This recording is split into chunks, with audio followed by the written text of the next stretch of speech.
Okay, good afternoon, everyone.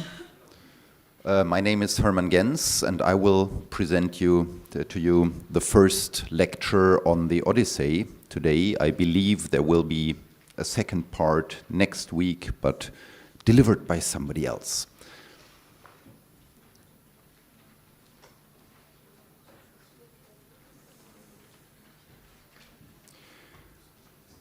Tell me, Muse, the man of many ways, who was driven far journeys after he had sacked Troy's sacred citadel. Many were there whose cities he saw, whose minds he learned of.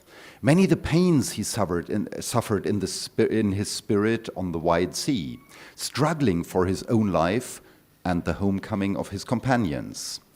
Even so he could not save his companions, hard though he strove to.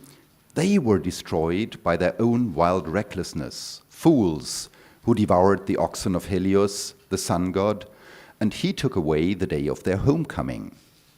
From some point here, goddess, daughter of Zeus, speak and begin our story. These sentences mark the beginning of the Odyssey, one of the greatest epics ever to be composed in ancient Greece, and possibly in the entire world. In these few introductory lines, the main topics are already pointed out. The main character of the story is mentioned, Odysseus. He is one of the heroes of the Trojan War.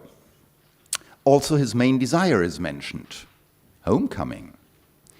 It furthermore becomes clear that he encountered substantial difficulties in fulfilling his desire. Before we can embark on exploring the contents of the story and get better acquainted with its hero, Odysseus, we first have to look at some background information, such as who wrote the story, when was it composed, and what was the society like in the times of Odysseus.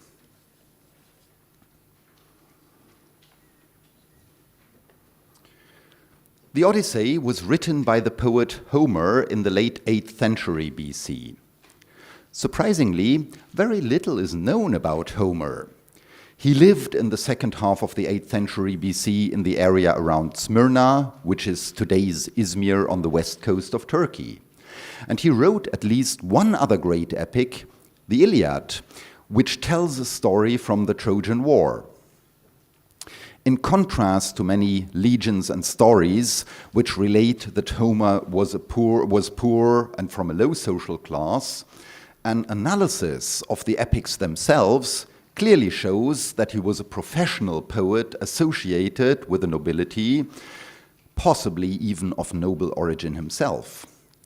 The high position of a poet in this society at this time at the court is clearly illustrated by the way how the poet Demodocus is portrayed at the Phaeacian court in Book 8.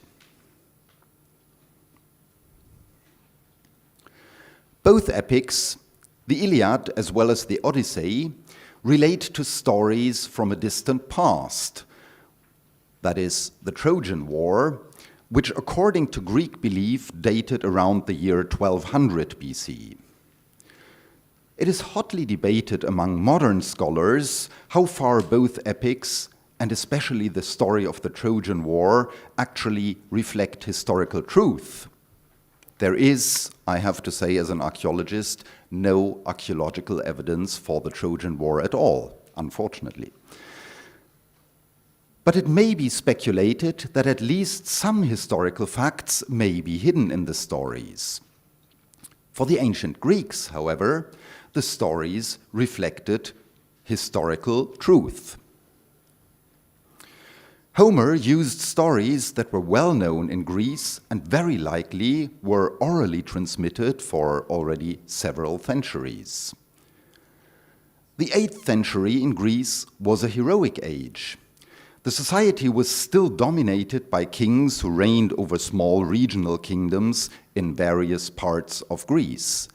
That is, there is no national identity yet these small Greek kingdoms very often fought wars against each other, and it is only rarely, such as in the case of the Trojan War, that they unite against a common enemy.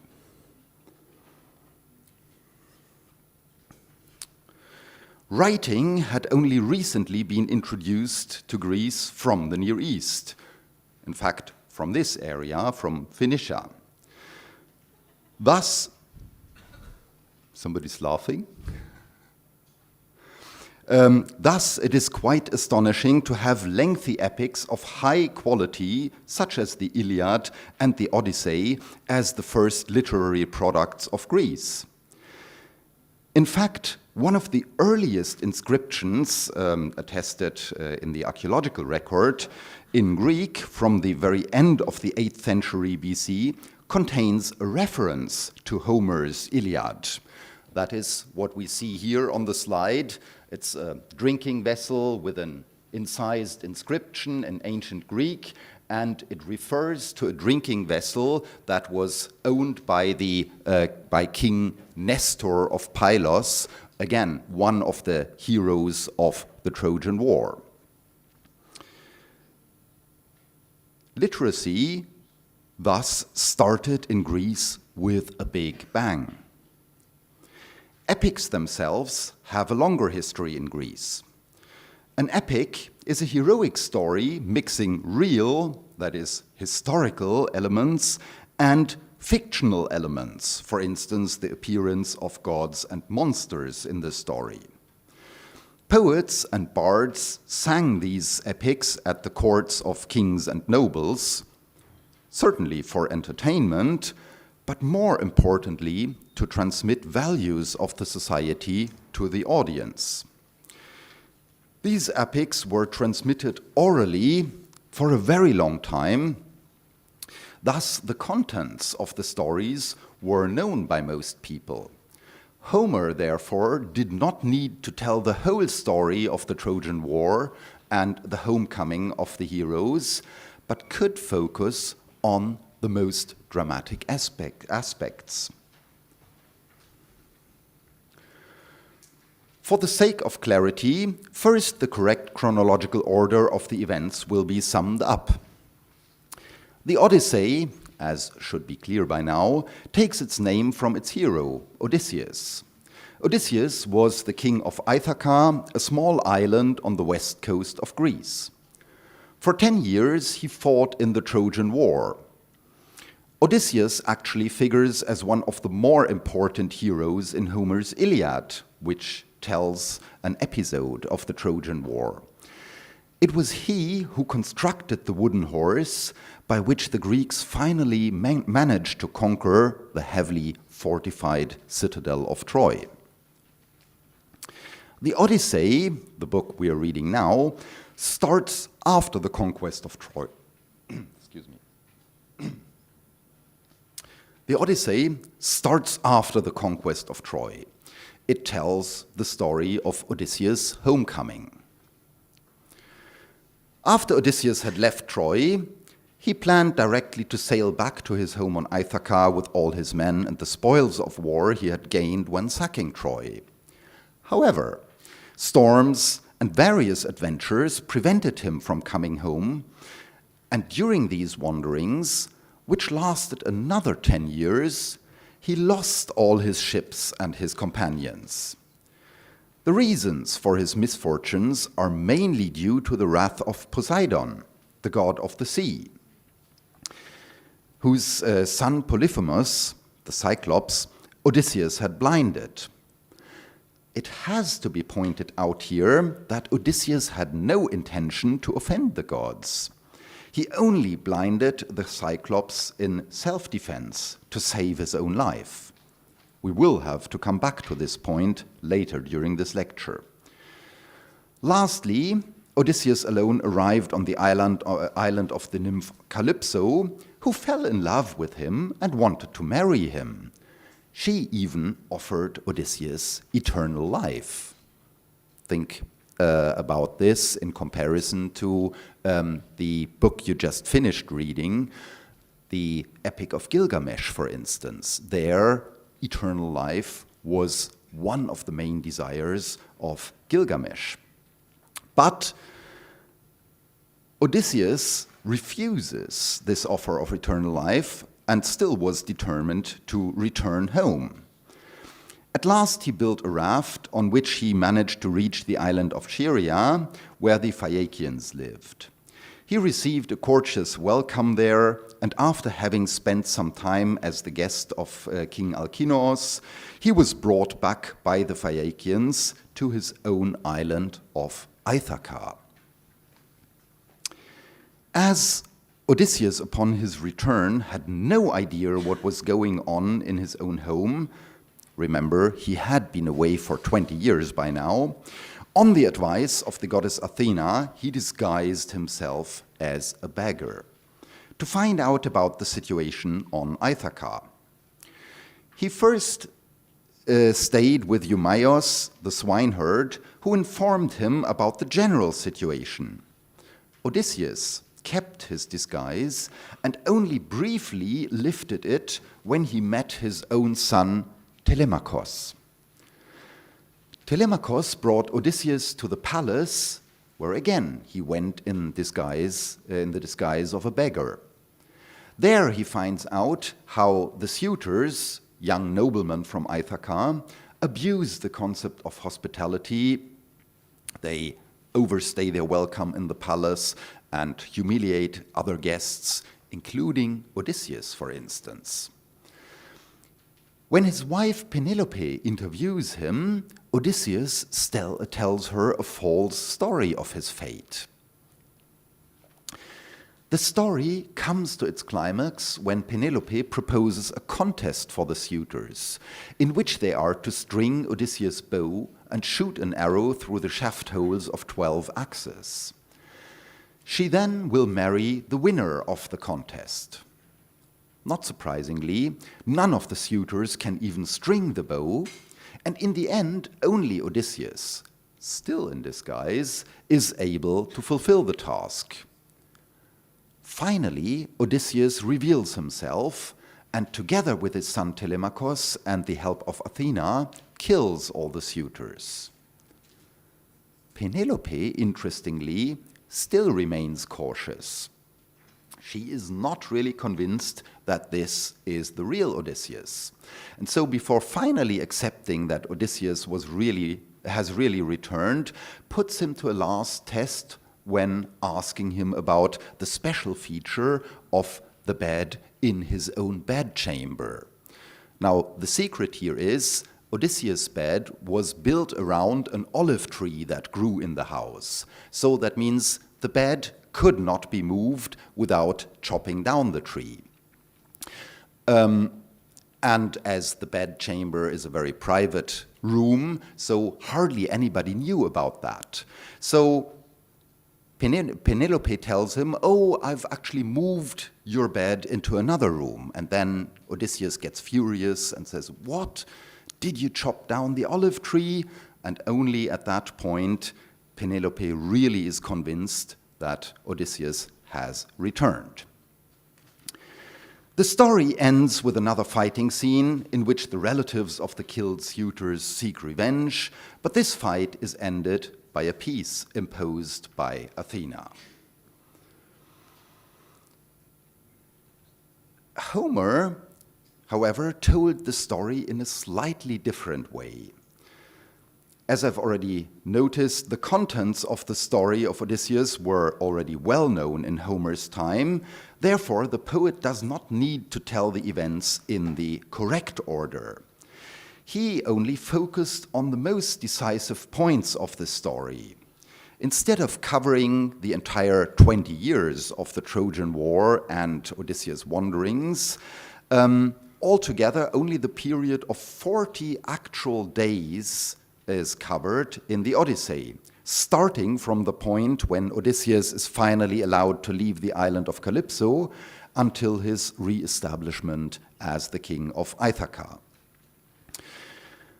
Homer subdivided the story into 24 chapters, or as they are commonly referred to, in 24 books. Book 1 acts as a kind of prologue, in which, by a council of the gods, Odysseus finally is allowed to return home from the island of Calypso. Books 2 to 4, instead of setting Odysseus on his way home, first tell the story of the journey which Odysseus' son Telemachus undertakes to find out news about his father. These books convey important information to the reader, as they explain the desolate situation in Odysseus' kingdom. Although Odysseus has been away for 20 years now, his wife, Penelope, still does believe that eventually he will return.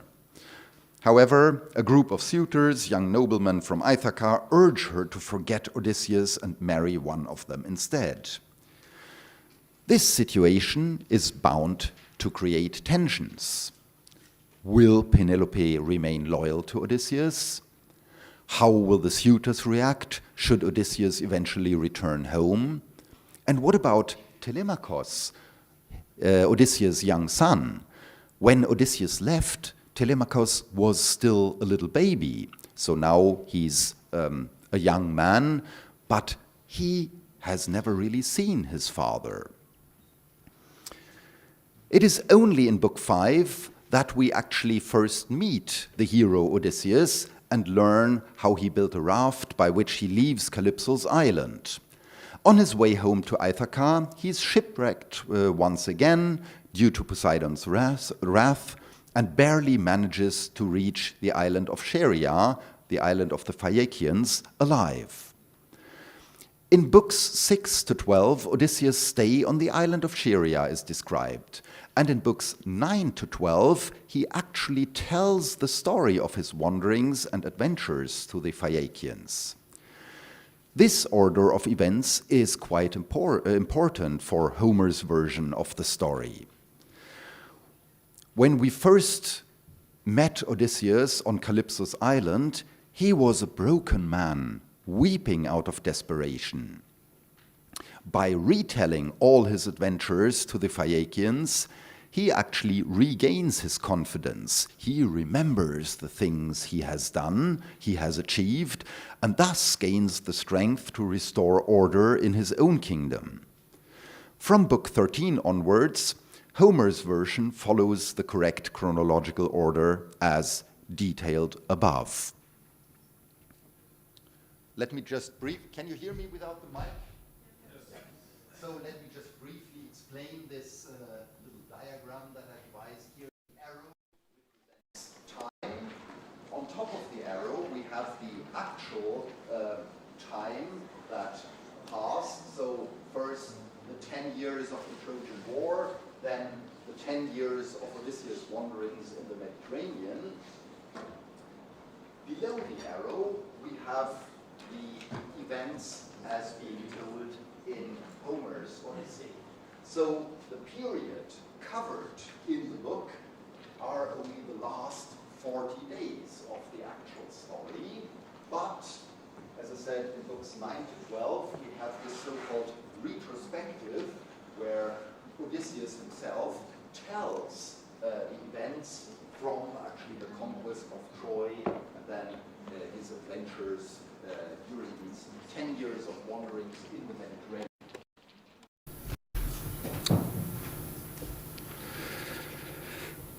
This arrangement of the story actually reflects the succeeding stages of Odysseus' homecoming.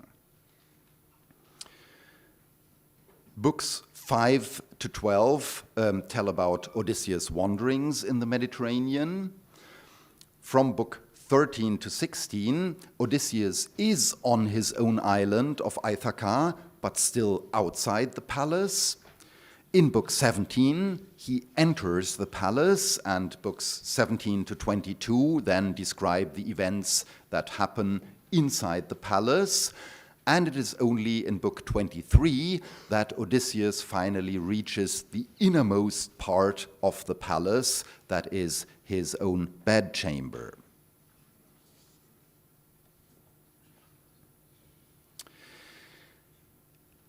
One rather interesting observation is that Odysseus' wanderings, as described by Homer, take place outside of the real world. It is only the starting point, Troy, and the end point, Ithaca, of Odysseus' travels, that can be placed securely on a map. All other locations of Odysseus' adventures have no secure position in the Mediterranean or elsewhere.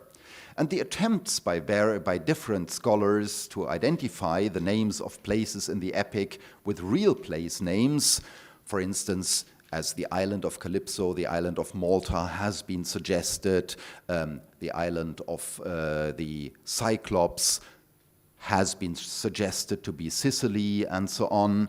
But all these suggestions are no more than guesswork.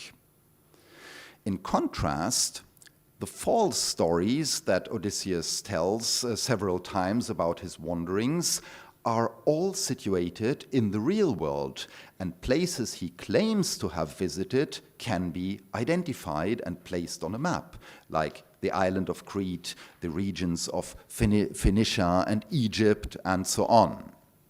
So that is definitely something quite interesting that you may want to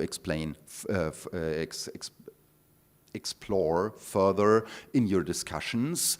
Homer plays here with the concept of reality versus imagination.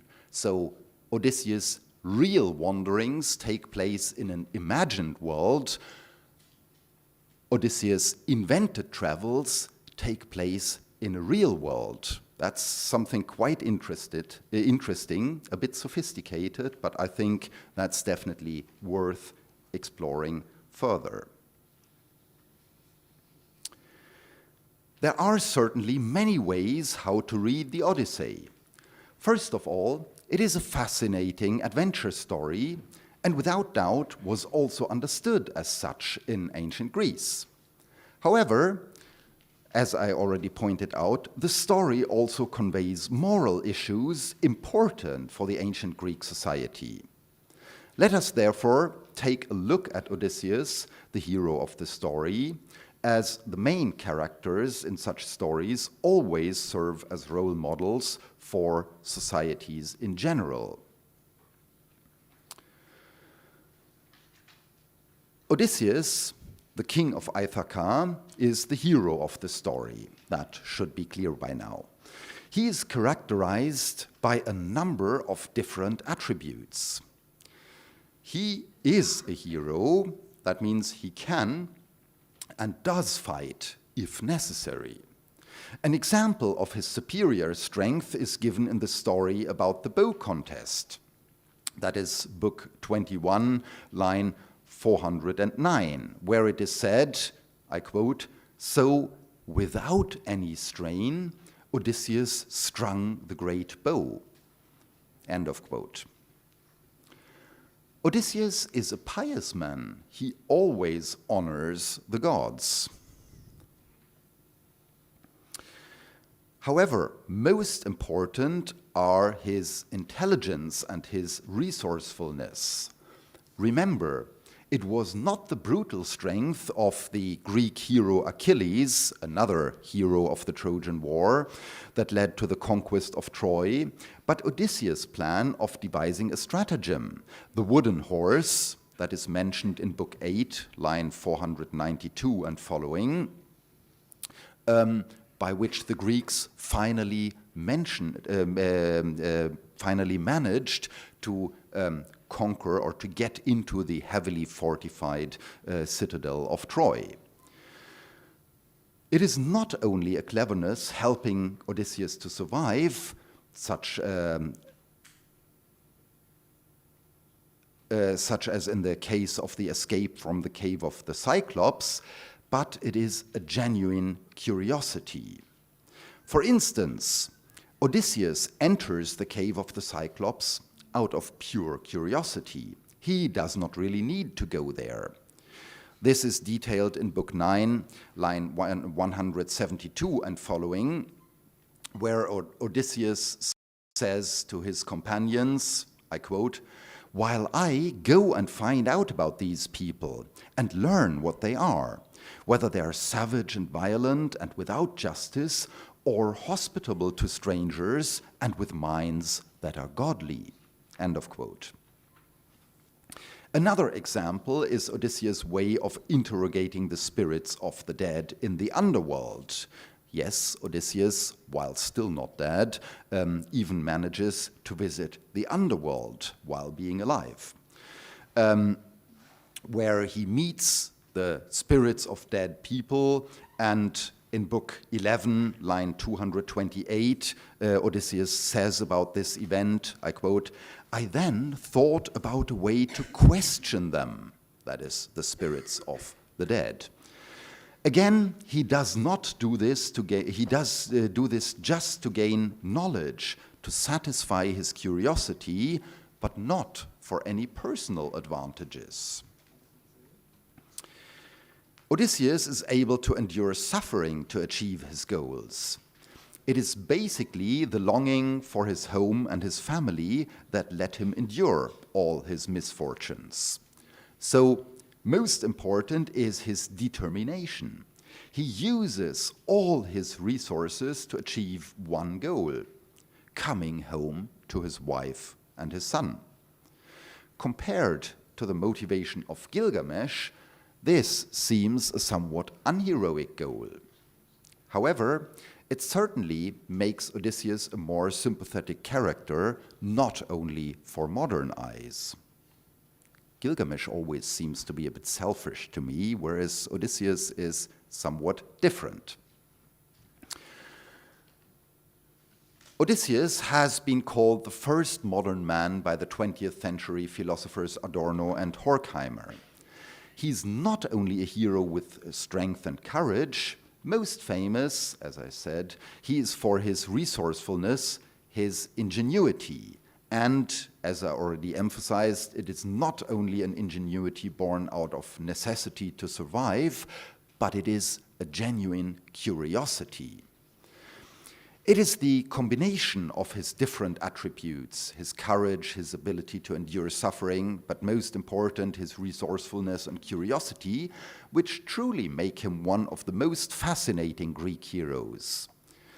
It is especially the latter attributes that actually pave the way to the so-called Greek Enlightenment during the 5th century BC, when philosophers and historians show the same kind of curiosity.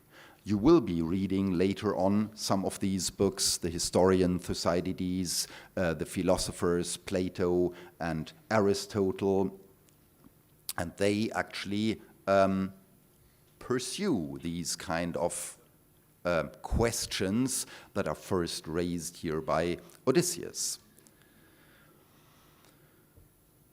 Further moral issues concern a number of different points. Proper behavior in general, for instance. Interestingly, Homer is somewhat ambiguous when it comes to the question of fate versus free will. So the question is, are the actions of humans determined by the gods?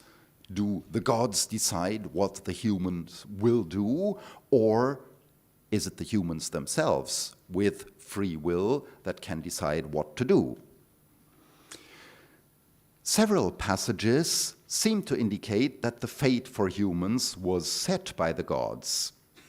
That is, for instance, clear from Book 1, lines 16 to 17, where it is said, I quote, "But when in the circling of the years, that very year came in which the gods had spun for him his time of homecoming."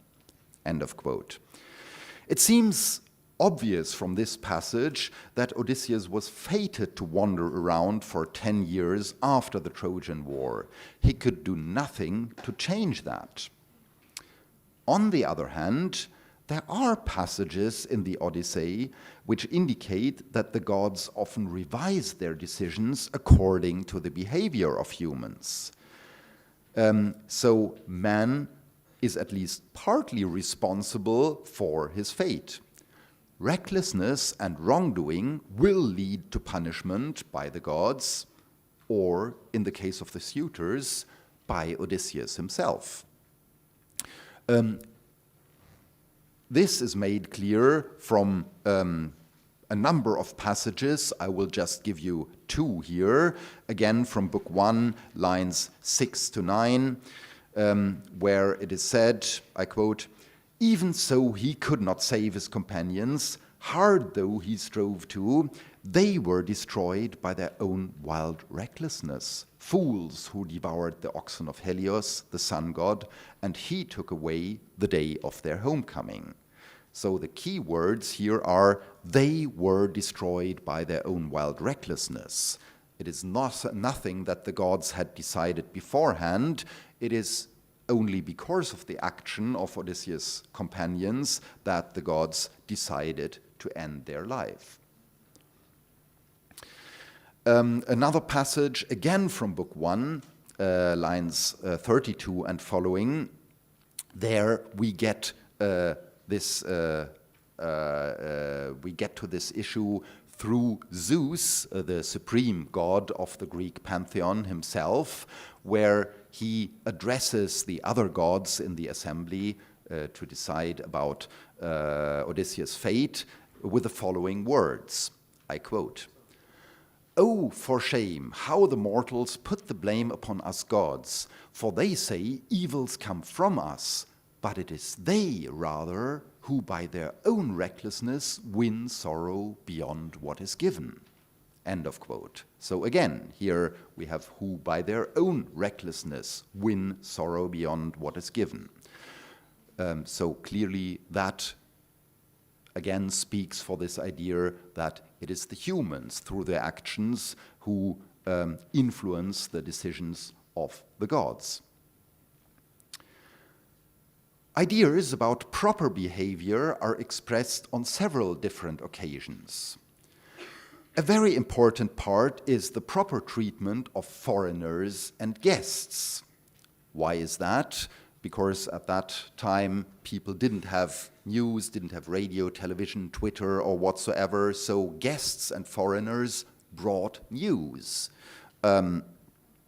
Compare, for instance, the correct behavior towards guests shown by Nestor in Book 3, Telemachus in Book 1, and the Phaeacians in Book 7 to Odysseus himself. Compare that with the improper behavior of the Cyclops in Book 9. The Cyclops, instead of receiving Odysseus and his companions as guests and properly treat them with food and so on, he started to kill Odysseus' companions and started to eat them. He was a cannibal, this Cyclops. Of course, also the guests themselves have obligations. The suitors in Odysseus' palace clearly misbehave. They outstay their welcome. They insult other guests, such as Odysseus, who is disguised as a beggar. They harass Penelope, Odysseus' wife, and so on. All that is described in detail in Book 17. What, according to the Odyssey, makes human life valuable? Fame is an important component for any man to establish his position in society.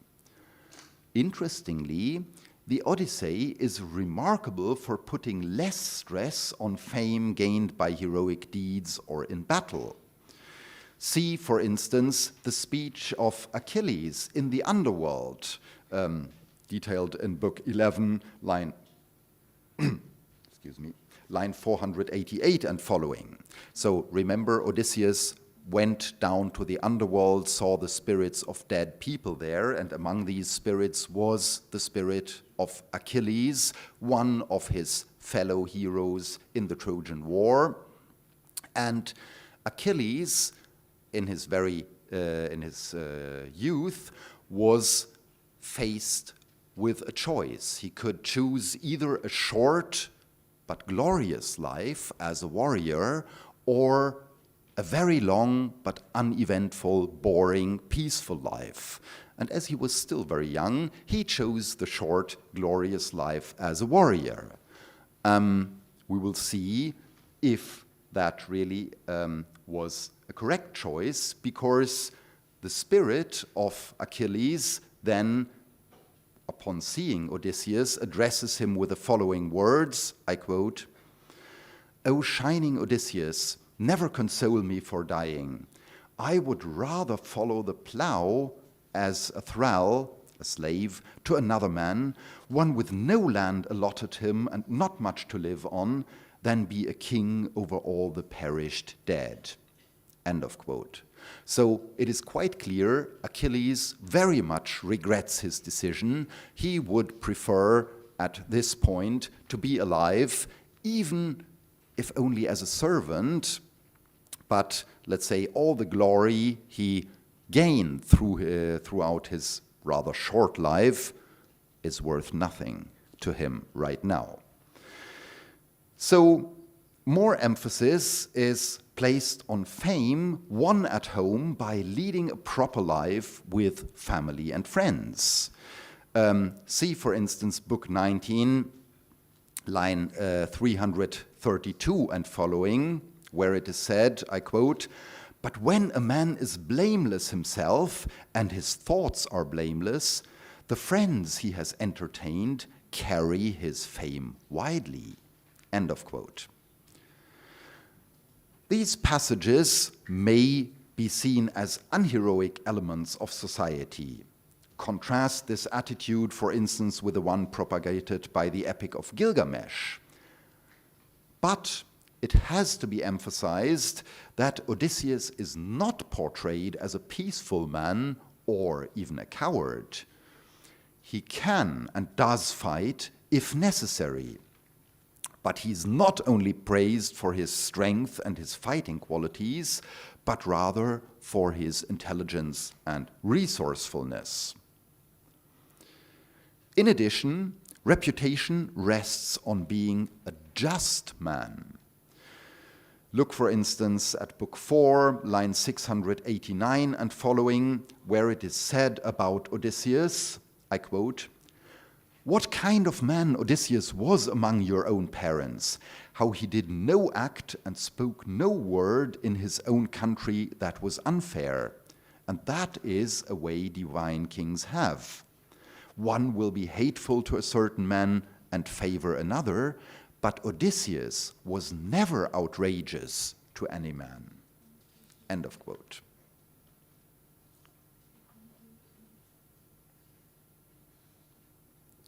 What about attitudes towards the truth?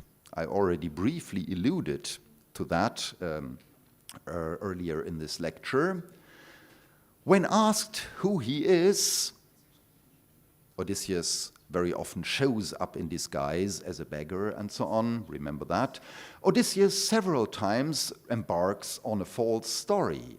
Books 13, books 13, 14, and 19, for instance. So he doesn't say, "Oh, I am Odysseus," but he says, "Odysseus, Odysseus, yeah, I've heard the name. Oh, yes, I've met him once," and and so on. So why does he do that? He certainly does not do that for simple cheating, but to protect himself until he finds out more about the situation in his country. We have to remember he has been away for 20 years, and certainly it would be kind of naive or foolish just to walk back into the palace and say, "Hi, honey, I'm back, forgot to do the shopping," and so on. That actually happened to some other heroes of the Trojan War, and we know at least one case, there are probably several more, where the, let's say, unfaithful wives killed the returning warriors, the returning heroes, and so on. So Odysseus, being clever, tries to avoid that. It has been noted above that his false stories actually sound more credible than his real wanderings. As in the false stories, no gods and monsters appear, and the places he names actually can all be located on a map. It is also important to note that once Odysseus revealed himself, in Book 22, he does not tell false stories anymore. So why does Homer emphasize all this? The more general attitude towards the truth in the epic is that the concept of truth is often hidden. It has already been mentioned, not only Odysseus, but also the gods often appear in disguise. The moral of the epic in this case certainly is that one should not accept things as they appear to be on first sight, but to seek for a hidden truth. Lying is not condemned in the epic if it serves a specific purpose. See, for instance, Athena's speech to Odysseus in Book 13, line 291 and following. So Odysseus has just reached his own island of Ithaca, and then he meets Athena, and Athena says, "Who are you?" And he tells her again one of these stories, "Oh, I'm a poor wanderer," and so on. And Athena, of course, being a goddess, precisely knows who he is. So she says to him, I quote, "You wretch, so devious, never wary of tricks, then you would not even in your own country give over your ways of deceiving and your thievish tales. They are near to you in your very nature." That sounds a bit like criticism, right? But Athena continues, "But come, let us talk no more of this, for you and I both know sharp practice. Since you are by far the best of all mortal men for counsel and stories, and I, among all the divinities, am famous for wit and sharpness." End of quote. So the astonishing thing here is that Athena, a goddess, compares herself to Odysseus, a mortal man. She actually says, hey, we are both extremely clever and can, let's say, see the truth behind things, behind deceptions, and so on. That, of course, brings us to the question of how are the relations between man and gods in the epic. The ancient Greeks believed in many gods.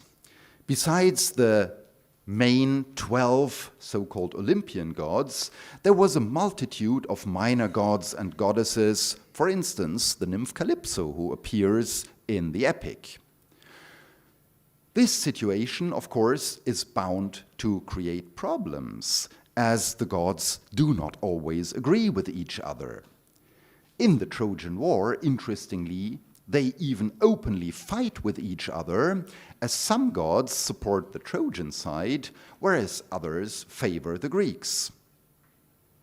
The gods in the Odyssey are all described with human characteristics. They quarrel, they're greedy, and sometimes even unjust. Poseidon's hatred towards Odysseus clearly is a case of unjust behavior. Poseidon's wrath is purely based on personal motives, as Odysseus blinded his son, the Cyclops. It is not a case of punishing Odysseus for unjust or immoral behavior. Remember, Odysseus only blinded the Cyclops in self-defense. It was the Cyclops who attacked him and who clearly did not play according to the rules. So, not all of the gods are thus portrayed as higher moral authorities in this epic.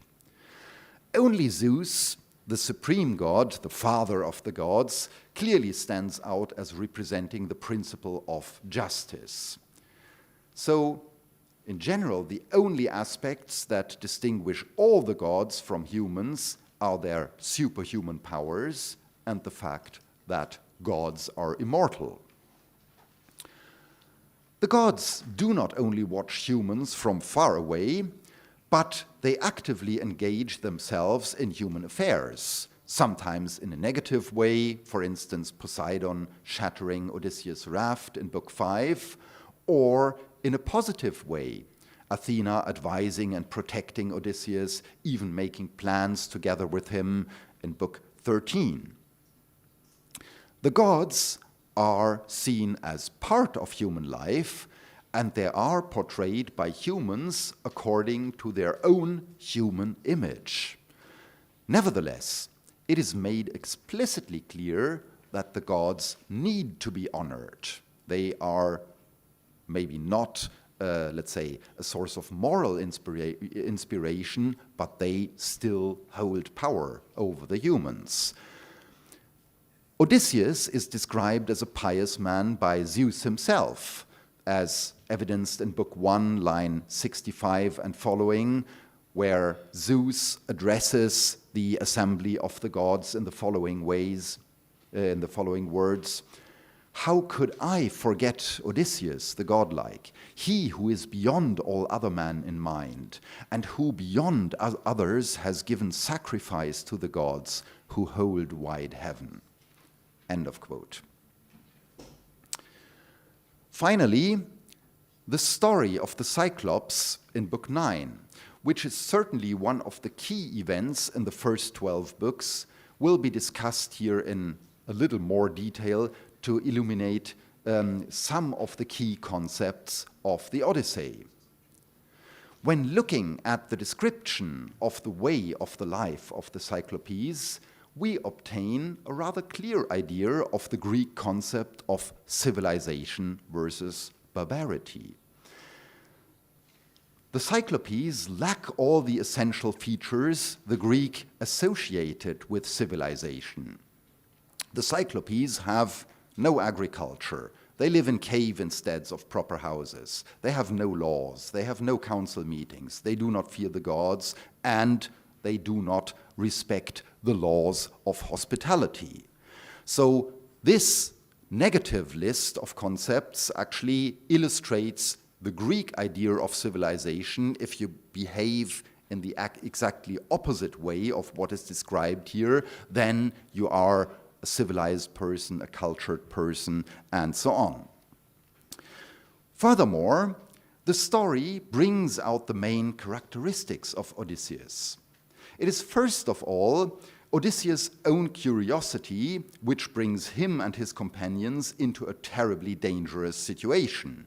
They go into the empty cave of the Cyclops. The Cyclops then returns, closes the cave entrance with a huge rock which humans cannot move, and then instead of receiving Odysseus and his companions as guests, starts to kill them and eat them.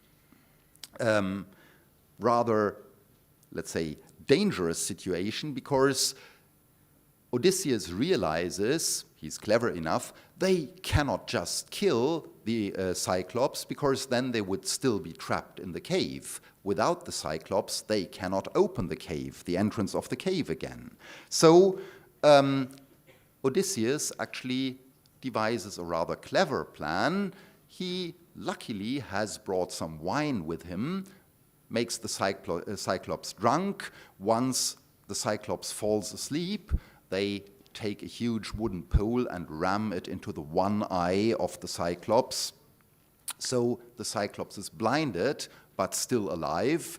And the important point is the Cyclops keeps his sheep in the cave as well, and at some point the sheep need to get out to graze and so on. So the Cyclops, of course, in order to make sure that Odysseus and his companions do not escape, he sits in the entrance of the cave and with his hand feels all the sheep, but Odysseus hides himself and his men under the belly of the sheep, and in that way they manage to get out.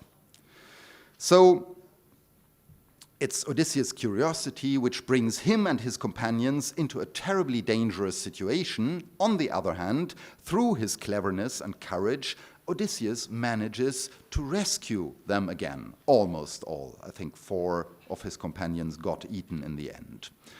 Lastly, this story clearly illustrates the concept of being a hero.